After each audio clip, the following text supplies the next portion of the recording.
안녕하세요, 군사돋보기입니다. 현실에서는 도저히 일어날 수 없는 FPS 게임에서나 가끔씩 보던 불가능한 일이 우크라이나 전장에서 러시아 공격 헬기에게 일어났습니다. 지구 최강의 공격 헬기로 미국의 아파치 공격 헬기를 능가한다던 카모포12 엘리게이터가 일반 보병이나 쓰는 경기관총에 맞고 격추되어 버리는 일이 일어났는데요. 이번 전쟁에서 가장 큰 굴욕을 당한 무기체계 중 하나인 카모포12지만 설마 이런 굴욕을 당할 줄은 생각지 못했습니다. 이게 무슨 게임도 아니고 티타늄 중장갑을 갖추고 있어 23mm 기관포에도 끄떡없다던 카모포12 공격 헬기가 어쩌다 PKM 경기관총 따위에 격추된 걸까요? 물론 PKM 기관총은 소련제 무기들 중 흔치 않은 명작으로 서방제 기관총보다도 사랑받는 훌륭한 기관총이기도 합니다. 그렇다고 해서 이 저렴한 기관총 한정이 온갖 최첨단 장비들과 초고가의 설비들이 총집결된 카모포12 공격 헬기에 비견될 수는 없는데 어쩌다 러시아군의 카모포12가 이처럼 찬밥 취급을 당하게 되었을까요? 왜 그토록 강력하다던 카모포12 공격 헬기가 이토록 자주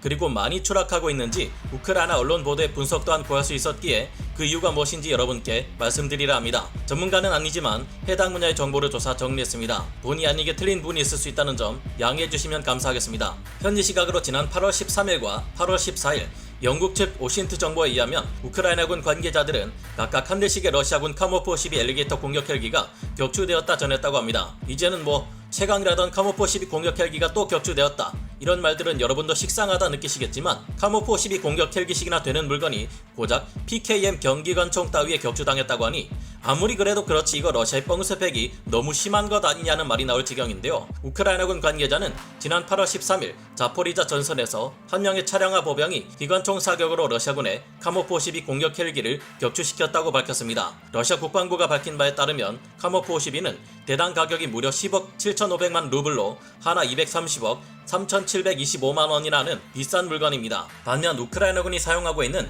소련제 PKM 기관총은 개발된 지 무려 60여 년이나 지난 물건으로서 버전마다 조금씩 가격의 차이가 있기는 해도 민간 군사기업인 PMC에 속한 용병들이 자가로 구매할 수 있을 만큼 저렴한 무기입니다. 스펙상 성능으로 봐도 PKM과 카모포12는 감히 비교할 수조차 없는 엄청난 격차가 나는 물건인데요. 그동안의 명성에 의하면 카모포12 공격 헬기는 그야말로 최강의 방어력과 공격력을 자랑하는 공격 헬기로 주요 부위가 23mm 기관포의 직격마저 견딜 수 있다고 선전되고 있었습니다. 카모포12 공격 헬기의 카탈로그 스펙은 그야말로 엄청난 수준인데 2인승 공격 헬기로서 사수석에 HUD가 설치되지 않지만 조종사가 헬멧만 쓰면 외부 환경을 모두 파악할 수 있는 헬멧 마운티드 디스플레이 HMD 시스템이 적용되어 있습니다. 그 때문에 조종사가 표적을 쳐다보거나 직접 별도의 조종관으로 목표물을 조준해 기관포와 미사일, 로켓 등으로 공격할 수 있으며 해상에서는 VA-111 시크발 초공동 어뢰로 적의 수상함이나 잠수함을 공격할 수도 있습니다. 일부 카모포12 공격 헬기들은 다른 공격 헬기들과 달리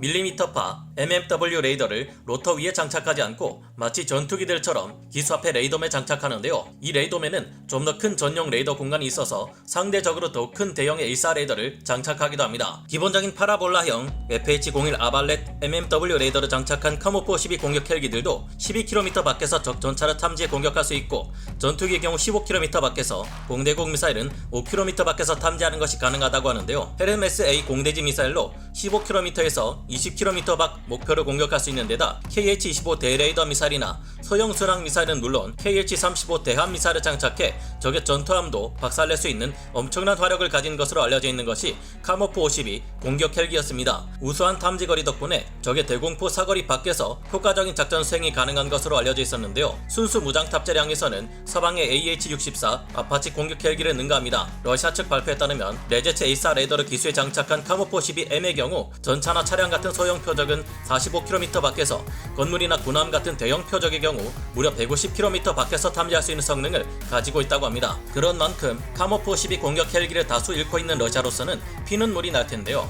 지난 8월 13일 러시아군의 카모포12 공격 헬기 격추 사건에 대해 군사 전문가들은 최근 러시아군 헬기들의 정비 불량으로 비행 중 날개가 크게 흔들리는 문제가 있었고 이로 인해 랜딩 기어의 덮개가 떨어져 나가는 등의 문제들이 노출되어 있었다고 합니다. 이처럼 상태가 최악인 카모포12 공격 헬기 중 하나가 동체 덮개 일부가 떨어져 나간 채로 작전에 나섰고 하필 우크라이나군의 PKM 기관총으로 가한 총격이 이 부위에 명중했다면 카모포12라 해도 무사할 수 없었을 것이라고 합니다. 이를 보면 오래전부터 큰 문제점 중 하나로 지적되어 왔던 트윈 로터의 안정성 문제가 실전에서도 영향을 끼쳐 최악의 사태를 만들어낸 것으로 보이는데요. 카모프 52 공격 헬기는 보조 로터가 없고 상하로 2개의 메인 로터가 붙어있는 이중 동축 반전 로터가 특징입니다. 이 덕분에 기동력이 뛰어나고 옆바람에 강하다는 장점을 가지고 있는데요. 속도 또한 수평 비행의 경우 최대 속도가 시속 320km에 달하며 급강하 시에는 시속 390km에 달합니다.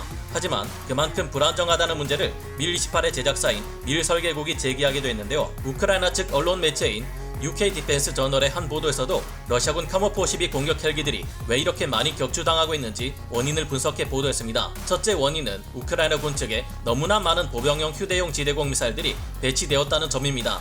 간단히 운용하는 것이 가능한 스팅어 같은 휴대용 지대공 미사일은 운용 이동성이 크게 향상됨으로써 러시아 공격 헬기들에 대항해 상당히 효과적인 단거리 대공 방어망을 형성했다는 것입니다. 둘째는 장거리 탐지 및 공격 능력을 가진 카모프 52에게 정작 장거리 공격 무장이 부족하다는 것입니다. 아무리 스팅어 같은 휴대용 지대공 미사일을 사용해도 일반적으로 경보병들은 공격 헬기를 상대하기 어렵습니다. 공격 헬기들은 더욱 먼 거리에서 더욱 시야 확보가 잘 되는 공중에서 장거리 미사일이나 로켓으로 보병들을 초토화시킬 수 있기 때문인데요. 하지만 장거리 공격 수단이 부족한 카모프 52가 상대적으로 가까운 거리에서 스팅어 미사일을 쏘아대는 우크라이나군에 대항하기는 오히려 불리해질 수 있습니다. 곳곳에 숨어있는 우크라이나군이 동시다발적으로 스팅어 미사일을 쏘아대면 오히려 공중에 떠서 숨을 곳이 없는 카모프 52는 불리한 상황에 처할 수 있게 되기 때문이라고 합니다. 이번 전쟁에서 러시아군의 카모프 52는 우크라이나군과 비교적 가까운 거리에서 대전차 유도 미사일 ATGM을 사용했는데 이 같은 무기를 발사하려면 공격 헬기 입장에서는 어느 정도 공중에 정지해 있어야 했고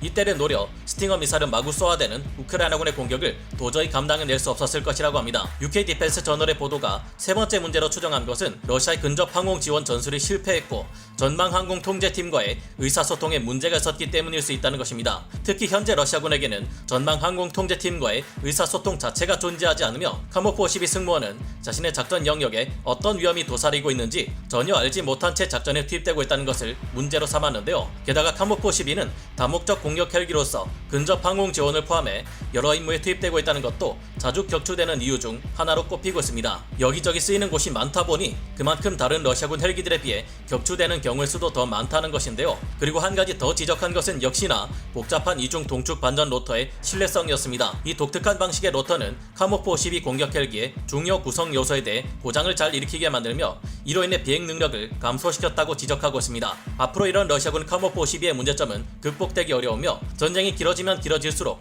더 많은 수의 카모프 52 손실을 불러올 것으로 전망되고 있는데요. 하필 장거리 공격 무기가 부족한 러시아군 카모프 52 공격 헬기에 비해 우크라이나군은 아주 많은 수의 휴대용 지대공 미사일을 얻게 되었으니 이 점이 완벽한 카운터로 작용한 것으로 보입니다. 이를 보면 왜 미군이 점점 더 AH-64 아파치 공격 헬기의 장거리 타격 능력을 증가시키고 그레이 이글 같은 유무인 전투 체계까지 구축해 작전 능력 범위를 확대시키려 하는지 알 수 있는데요. 이를 보면 우리 군의 아파치 공격 헬기들은 대북 작전을 수행하거나 유사시 중국 지상군과의 전투에서 무사할 수 있을지 한편으로 걱정되기도 합니다. 이에 대해서는 다음에 기회가 된다면 말씀드리기로 하고 오늘 군사 돋보기 여기서 마치겠습니다. 감사합니다. 영상을 재밌게 보셨다면 구독, 좋아요, 알림 설정 부탁드리겠습니다.